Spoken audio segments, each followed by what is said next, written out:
2011 থেকে 2019-এর পরিসংখ্যান বলছে মুসলিম ভোটারদের বড় অংশ মমতার দিকেই ঝুঁকেছিল। 2019-এর লোকসভা নির্বাচনে প্রায় 70% মুসলিম ভোট তৃণমূল পেয়েছিল, কিন্তু এবার পরিস্থিতি ভিন্ন। ভারতের পশ্চিমবঙ্গে প্রথম দফা ভোট গ্রহণের তারিখ নির্ধারিত হয়েছে 23 এপ্রিল আর দ্বিতীয় দফা 29 এপ্রিল।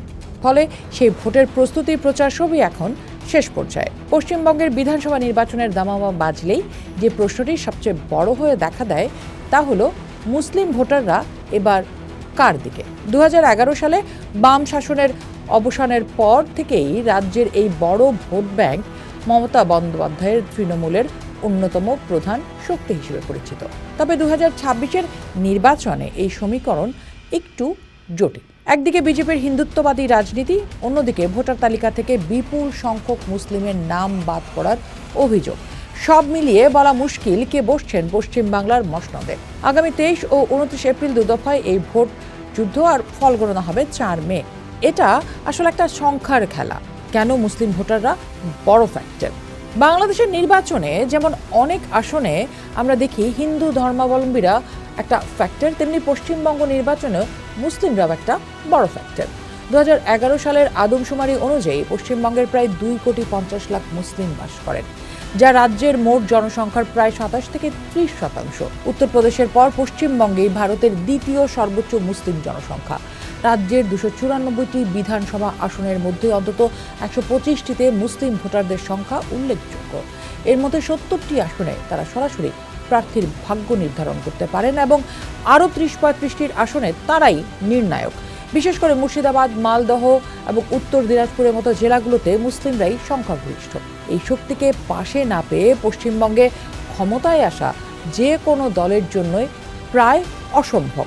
আর ঠিক এখানটাতেই বিজেপি তৃণমূল দ্বন্দ্ব এবং মমতার কৌশলী চাল দেখব। পশ্চিমবঙ্গের রাজনীতিতে বিজেপি দীর্ঘকাল ধরেই অনুপ্রবেশ এবং তোষণ রাজনীতির অভিযোগ তুলে আক্রমণ চালিয়ে যাচ্ছে। বিজেপির দাবি, ভোটার তালিকায় বাংলাদেশ থেকে আসা অবৈধ নাগরিকদের নাম রয়েছে। অন্যদিকে মমতা বন্দ্যোপাধ্যায়ের অভিযোগ, বিজেপি গণতান্ত্রিকভাবে জিততে না পেরে কেন্দ্রীয় সংস্থা এবং নির্বাচন কমিশনকে ব্যবহার করে বিরোধী ভোট ছেড়ে ফেলার ষড়যন্ত্র করছে। এই সংখ্যালঘু বা মুসলিম ভোট নিজের দিকে ধরে রাখতে এবার মমতা বন্দ্যোপাধ্যায় অত্যন্ত কৌশলী পদক্ষেপ নিয়েছেন।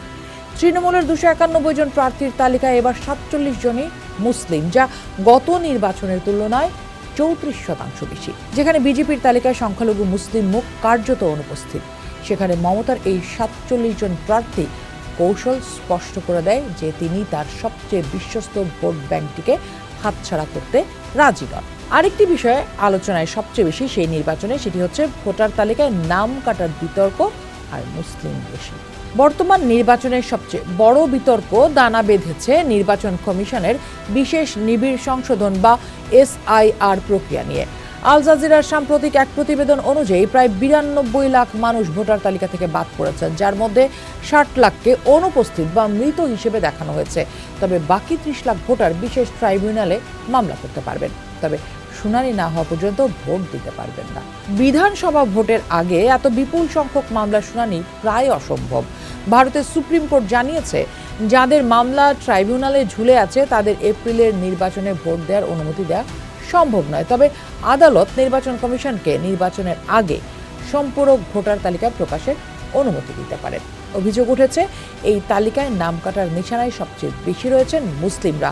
এক বিশ্লেষণে দেখা গেছে, শুধু নন্দীগ্রামে 25% মুসলিম জনসংখ্যা থাকলেও বাদ পড়া নামের 95%ই মুসলিম। ভবানীপুরে 20% মুসলিম জনসংখ্যা থাকলেও বাদ পড়াদের 40%ই মুসলিম। পশ্চিমবঙ্গ রাজ্য জুড়ে ভোটার তালিকা থেকে নাম বাদ পড়া ব্যক্তিদের বিশ্লেষণ করে দেখা যাচ্ছে, মুসলিমরা SIR এর এই প্রক্রিয়ায় অসমভাবে ক্ষতিগ্রস্ত হয়েছে। বিশেষ করে যেসব জেলায় মুসলিম জনসংখ্যা বেশি এবং যারা নির্বাচনে প্রভাব ফেলতে পারে, সেখানেই নাম কাটার হার বেশি। যেমন মুর্শিদাবাদে 4,60,000, উত্তর 24 পরগনায় 3,30,000 এবং মালদহে 2,40,000 মানুষের নাম বাদ দেওয়া হচ্ছে। রাজনৈতিক বিশ্লেষকরা বলছেন, নামের বানানে সামান্য ভুল বা উর্দু ও আরবি শব্দের অনুবাদের অসঙ্গতিকে কারণ দেখে নাম কেটে দেওয়া হয়েছে।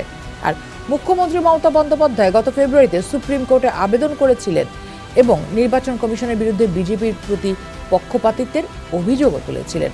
মমতা এক নির্বাচনী জনসভায় বলেছিলেন, বিজেপিকে সুবিধা করে দিতে পশ্চিমবঙ্গে বেছে বেছে এসআইআর প্রক্রিয়া চালানো হয়েছে। বিজেপি গণতান্ত্রিকভাবে জেতার সাহস রাখে না, তাই জালিয়াতির মাধ্যমে ভোট দখল করার ষড়যন্ত্র করছে।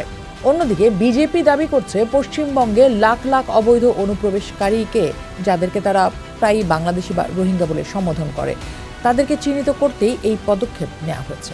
পশ্চিমবঙ্গের সঙ্গে বাংলাদেশের প্রায় 2200 কিলোমিটারের দীর্ঘ সীমান্ত রয়েছে। তাই এবারে আমরা যদি একটু পূর্বের মূল্যায়ন এবং বর্তমানের ত্রিমুখী লড়াইটা একটু দেখি, সেখানে দেখব 2011 থেকে 2019-এর পরিসংখ্যান বলছে মুসলিম ভোটারদের বড় অংশ মমতার দিকেই ঝুঁকেছিল। 2019-এর লোকসভা নির্বাচনে প্রায় 70% মুসলিম ভোট তৃণমূল পেয়েছিল, কিন্তু এবার পরিস্থিতি ভিন্ন।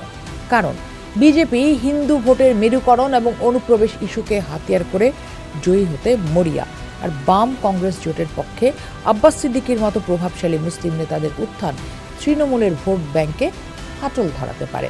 আব্বাস সিদ্দিকী বা আসাদুদ্দিন ওয়াইসির মতো নেতারা যদি মুসলিম ভোট ভাগ করে দেন, তবে তার সরাসরি সুবিধা পাবে বিজেপি। কারণ 2014 সালে বিজেপি যেখানে হিন্দু ভোটের 21% পেয়েছিল, 2019-এ তা বেড়ে দাঁড়িয়েছিল 57%।